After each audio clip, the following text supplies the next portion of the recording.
From JBS Studios in Greater New York, this is the JBS News Update with Teisha Bader. I'm Teisha Bader with the JBS News Update for Friday, March the 19th, 2021. California's State Board of Education has approved the Ethnic Studies Model Curriculum for the state after 2 years of debate and rewrites, following criticism of the curriculum, including from Jewish organizations. The curriculum is a guideline for how to teach students about the histories, contributions, and struggles of minority groups in the state. But Jewish groups pointed out that it excluded, among other minority groups, the American Jewish experience, and also contained language that was anti-Semitic and anti-Israel. The revised curriculum, which was approved yesterday, now includes lesson plans about the American Jewish identity and experience, as well as about the experience of Mizrahi Jews, or Jews from the Middle East and North Africa, and has also removed the offensive language, leaving some Jewish groups fairly satisfied, with others saying, though, that the final version is still far from acceptable. The Simon Wiesenthal Center's Rabbi Meyer May said it was encouraged that the curriculum does not include any content that is or can be perceived as anti-Semitic or anti-Israel, while also saying we remain concerned regarding some of the finer details of the curriculum. The American Jewish Committee said it was disappointed at the final draft, that the revision was a salve, but ultimately not curative of the fundamental flaws at the heart of the original curriculum, much of which represented a rigid ideological but sharply contested worldview. Clashes broke out today in the West Bank between Palestinians and the IDF. And the Palestinian Health Ministry claimed that a Palestinian man was killed by Israeli fire. The IDF said it was responding to a massive stone throwing by Palestinians who were reportedly approaching a Jewish settlement post. But the reason the IDF wrote for the protesters' death is unknown, adding that riot dispersal means were also used in the incident.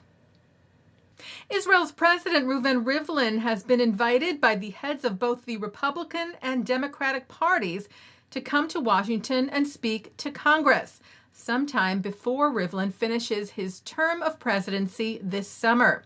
A spokesperson for the president told Ynet that this has been under discussion for some time, but it all depends on the coronavirus restrictions. If things do work out, Rivlin is expected to meet with House Speaker Nancy Pelosi as well as with U.S. President Joe Biden. Rivlin's presidential term ends on July the 9th. The newly formed Association of Gulf Jewish Communities is having 650 pounds of matzah shipped to the Persian Gulf region ahead of Passover. The matzah, along with other kosher for Passover food, is being sent to the United Arab Emirates and Bahrain that have recently normalized relations with Israel, as well as to Saudi Arabia, Qatar, Oman, and Kuwait. The group, as we reported to you, was founded last month in an effort to facilitate Jewish life and ritual observance for expanding Jewish communities in the region. An Israeli medical humanitarian delegation concluded its mission in Equatorial Guinea today. The group, a joint team from Israel's health ministry and from the IDF, included 67 doctors and paramedics and other health workers who arrived in the city of Bata just over a week ago, following a deadly explosion at a military base there. The Israeli team joined delegations from the United States and from Spain to provide medical treatment for the hundreds injured in the blast, with the Israeli team treating nearly 400 patients and performing over 50 surgeries. They were given a ceremonial send-off today in gratitude, which included the playing of Israel's national anthem, Hatikva, the Hope.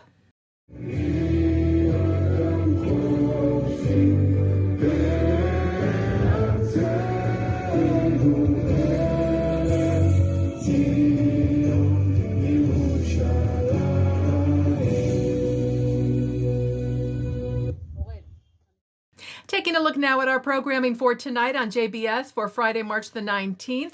At 6 o'clock, it's live Shabbat services from New York City's Central Synagogue, followed by Shabbat services from the Hampton Synagogue. Then at 8:30, it's the film A Jewish Spirit Sings. At 9:30, filmmaker Jamie Bernstein talks about her life with her father, legendary conductor and composer Leonard Bernstein. At 10:30, it's a replay of the Hampton Synagogue services and an encore presentation of the services from Central Synagogue. And coming up next, a look at this week's Torah portion. And that's the JBS News Update for Friday, March the 19th, 2021. I'm Teisha Bader. Stay healthy, stay well, and Shabbat Shalom.